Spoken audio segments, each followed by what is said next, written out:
It was 2:15 p.m. on a sweltering August afternoon in 2022, and a 19-year-old Michael Henderson, better known to the streets of St. Louis as the rapper CTS Lul Wick, was riding his mini bike through the south side of the city with his friends. What he didn't know was that in the next few minutes, he would be fighting for his life in a deadly road rage shootout that would turn him from an... Oh, it was a road rage shootout? See, I thought this was like some op spotted him, tried to kill him, and he, you know what I'm saying? I didn't know it was a road rage shootout. Becoming local rapper into a national news story, because soon after, a white Jeep going in the opposite direction would suddenly make a U-turn and start following Lul Wick. The Jeep pulled up next to Wick, and soon things would go terribly wrong, as Wick would drive his motorcycle in front of the Jeep and turn his gun towards the car, opening fire. The driver, 42-year-old Joseph... Wait, what happened? ...in front of the Jeep and turn his gun towards the car, opening fire. The driver, 42-year-old Joseph Raymond Shaw, was struck in the forehead by a bullet, taking his life instantly, while his Jeep would then spin off the road and crash near the intersection of Broadway and Nebraska Avenue. Meanwhile, Lul Wick would also crash his motorcycle before fleeing the scene on foot, unaware that surveillance cameras had just captured everything and that his life was about to change forever. Before this fateful day, Lul Wick had been born and raised on the streets of Southside St. Louis, where he eventually also attended Roosevelt High School before dropping out in 9th grade. This decision would ultimately lead him not only towards the music that would define his young life, but also make him another kid lost in the treacherous streets of St. Louis, with Wick himself revealing during his No Jumper interview just how early his relationships with guns and violence began, where he claimed that he'd been carrying guns since he was only 10 years old. Did you feel the need to get a gun at 10? Like, motherfuckers just started jumping people and shit like that. Like, it went from fighting to jumping to, you know, motherfuckers going getting their own guns and shit. By 13, things would escalate as Wick would get booked for his first shooting, establishing a pattern that would follow him throughout his teenage years. I got booked for an assault first degree when I was a juvenile. I was like 13 or 14. Yeah, I had to shoot somebody. They was waving the gun. I was just walking down the street. It was this grown dude, and he like, you grinning at? And I'm like, huh? And he instantly get the waving his little gun and I instantly up blick on him. He like, you ain't gonna blow that motherfucker, white boy. You ain't gonna blow that motherfucker, white boy. I just get the blowing at his. He said, who ain't gonna blow that motherfucker? I want to put y'all on to some of the easiest money you will ever make in your life. Freecash.com is a website that allows you to literally get paid hundreds of dollars just for playing video games on your phone. All you need is an email and a password. Follow the directions on each of the campaigns and you can earn at least $100. My personal favorite game to play was Sunrise Island, and when I clicked on it, they had a $370 bonus. I got $370 just for playing a video game on my phone. On average, it only takes about 17 minutes for most people to start earning money on freecash.com. So if you need some free, easy, extra money, go to freecash.com, click the QR code right here, or go in the description below and start getting that bag. You did? This is stupid. And I got booked for that. That's when I first even found out what self-defense was. A few years later, Lul Wick would start his rap career at the age of 15, slowly crafting the persona that would eventually make him a standout in St. Louis's drill scene. Got me rapping and shit, and they was fucking with it. We turned up on that. And what age is this when you start rapping? I want to say like 15. Around this time, Wick would also seemingly begin experiencing losses to the streets, with one of the hardest being the death of his friend Jody, who would be killed in a shooting. At this point, Wick had become affiliated with the local Not the white boy gangsters though. set known as 70 CTS. CTS standing for both Courtois Street or Certified Trap Stars, with the gang being located far in the south side. His set would also be affiliated with several other sets and cliques, such as the clique known as the Valet Gang, with members from the hood known as 43 Gib, from the 4300 block of Gibson Avenue, known for rappers like Wanky G, and a clique known as the Artillery Gang, whose most famous member is a rapper known as Esco Jammin from the hood 5053, or simply the 50, in North St. Louis. In 2021, Wick began to drop numerous music videos, and while it's not clear how much attention these videos were getting at the time, Wick would immediately catch people off guard, being one of the few white drill rappers coming out of St. Louis. But don't let his skinny frame fool you, this is a dangerous young man. He can be seen toting guns and rapping about shooting people in numerous of his songs and videos. In fact, he likely reminded many fans of a white drill rapper who went viral a few years earlier called Slim Jesus. However, Slim Jesus notoriously lost all his aura after admitting that he wasn't really a And it's crazy, that's where he fucked up. He should have not said nothing.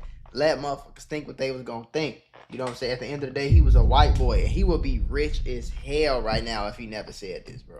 savage in the streets like he portrayed in his music. However, CTS Luh Wick was the real deal and really rapping about his real life in the streets where he had just caught a body. Soon he would begin to catch some attention online, like in the St. Louis drill subreddit, where someone would post a picture of Wick toting a Draco together with members of the Valet Gang and Artillery Gang, with one user commenting how he must be either the plug or really about it, to which another user would comment how Wick looked like he really had some bodies. However, what would really start to get Wick some attention was his appearance in the YouTuber Tommy G's 2022 vlog about the gangs of St. Louis, where Tommy would pull up to Ruskin Avenue to film with the Artillery Gang, with a young Wick also making a cameo. The Wick was just happened to be out there that What's day. up, fellas? How's it going, boss? Alright. Fellas, where are we at right now?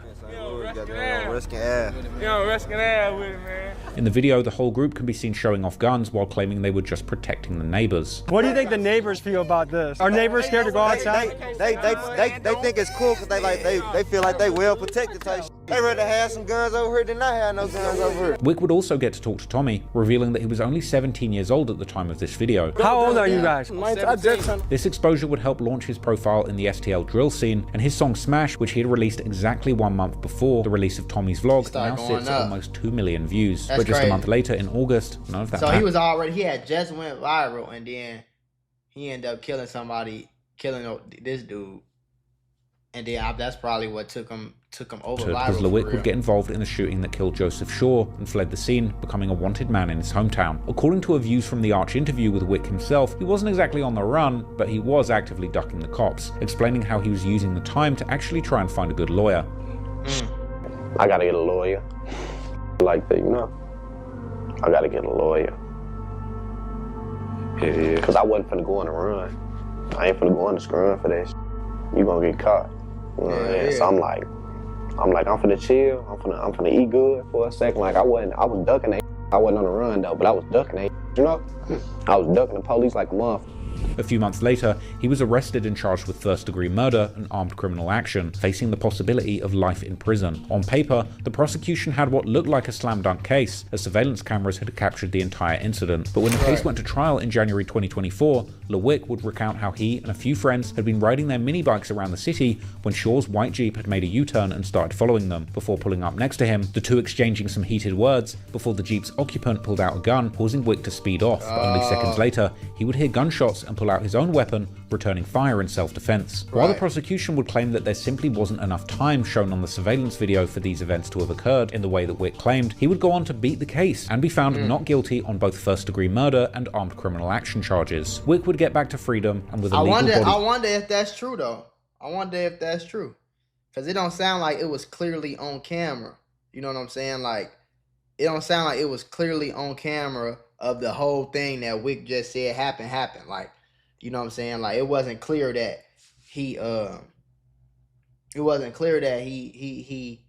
pulled a gun out first, so he shot first, you know what I'm saying? To rap about, he would jump headfirst into the drill scene to take advantage of his new image as St. Louis's biggest demon, dropping a music video titled First Day Out in February 2024, about a month after his not guilty verdict. The song and music video would see Wick rapping about shooting people through their windshields, and he would state that if labels want to sign him, now it's going to cost them about $10 million. The track would go on to rack up almost 2 million views in about a year, proving that his legal victory had somehow transformed him from a local STL rapper into a household name, and he had literally lived out the scenarios that he had rapped about and walked away to tell the tale. But CTS Luh Wick's legal victory didn't end the conflicts in his life, which had long been brewing in the background, as the YouTuber STL rap videos would later break down on his channel. Esco Jammin, the rapper from Ruskin Avenue in North St. Louis, where Tommy G had filmed his vlog with Artillery Gang, had been collaborating with Wick in the past on several songs, and it seemed like they'd become genuine friends. However, things would begin to go left after the Tommy G video, as it would turn out that the police had actually launched an investigation into a slew of car break-ins spanning from Amazon warehouses to children's hospitals all over Metro St. Louis.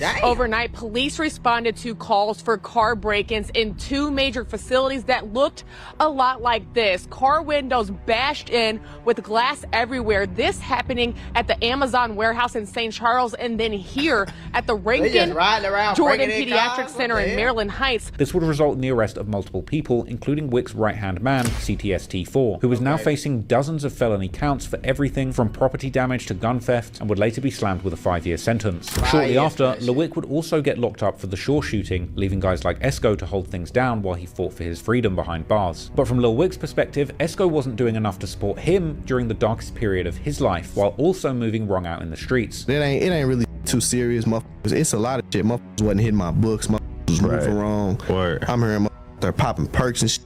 However, the final straw allegedly came when accusations of snitching entered the picture. During the car theft investigation, someone had allegedly given police incriminating information, and fingers started pointing at a member called Len Steppedy, a family member of Esco's crew. Luh Wick would quickly sever ties with everyone connected to the alleged snitching, including Esco. And by the time Luh Wick beat his murder case and got released, the two former friends who had built their careers together had become bitter enemies. T4, who has since gotten out on parole after doing 50% of his sentence, would open up about the beef and the snitching that led to it in his interview with Nick O'Neill Media. Man, I see Discovery and shit, man. He like, yeah, man, I was downtown, you know what I'm saying? Like, I called my mom and my people there for a ride, and they sent Thomas, you know what I'm saying? That's me, that's my last name. They sent Thomas me, and I ain't know the car was stolen, I ain't know the guns were stolen, shit like that. Ooh, they asked me how the guns came to my crib. I said my friends had the, you know what I'm saying? Just saying shit that implicated that I was there. You know what I'm saying? Identified him as the driver of the stolen car. On bro. First off, you know what I'm saying? Like, just shut the fuck up. He could just shut the fuck up. Man, I've been through the whole time I was locked up, no bullshit. Been winning with us. Esco, on the other hand, would respond to T4's version during his interview by saying that the reasons for the beef were much deeper than that, but he didn't want to get into it. Oh, we don't fuck with them. That's about it. It's like everything that like bro came on here and saying, it's like true about like what he was saying. But goddamn me, it's like more like it's more to the story. Goddamn me, it's more to the story. It's more deeper than that. Yeah, it's more deeper than that. You know? Yeah. Because of this beef, Esco and Wick would begin trading shots on social media, with Esco pulling up to Wick's hood and taunting him on his IG story. I know Esco there. Scared. Scared. Where's one dog? Scared. Hold on, stop right here. Scared. Scared. Yeah. Cause out here playing. Yeah. Out here playing. Look. Out here